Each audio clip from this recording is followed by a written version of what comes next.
And there was some old woman that lived in the rich section of the town where I lived, and she would have to drive through the brickyard where I lived to go up to where the other rich people lived on the side of the hill. Right. And everybody waited for her to come by because she went up there every day, and the car didn't make any noise. Right. You know what it was? It was an electric car. This was in 1929. Right.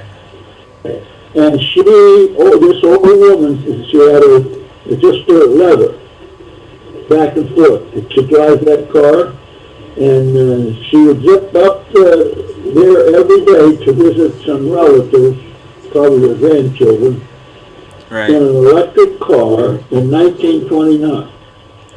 She must have been rich, no? Yeah. Because 1929, that was what? That was the Great Depression, wasn't it? The point is, if they had a car that like that, take that old woman up there every day in 1929, and here it is, 2000 and something, we still don't have one. Right. I wouldn't. Well, we have them over here, but they're just not. You should rent, or I don't know if you can rent it, but there's a movie. I don't know if you heard of this movie called "Who Killed the Electric Car." It's a movie. It was a documentary that was made. I don't remember. It's a famous director, I think, and it's made about, because in like the 1980s or the 1970s, I think it was the 80s more, or the 90s. I don't even know. In California, there was quite a few electric cars that started being built and sold in California, and then all of a sudden they just stopped being sold and built in California, and they did a documentary and they went and looked into, how did this happen, why didn't it take off, and they would go to what do you call that,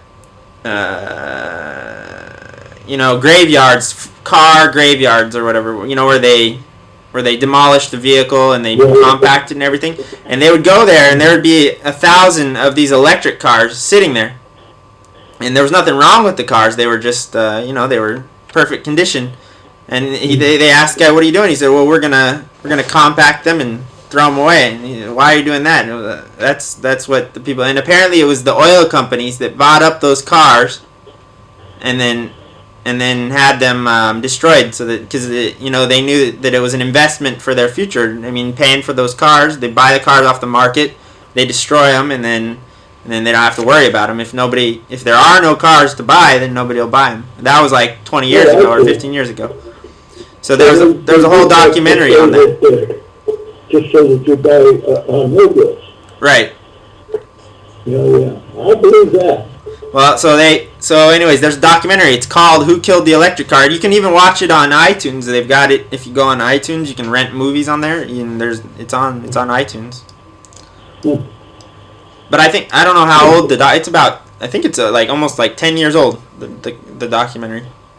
Yeah. So I mean, it's nothing new. But they won't be able to do it this time, I doubt, to kill the electric car this time. But No. They're going to go with electric cars. That's for sure.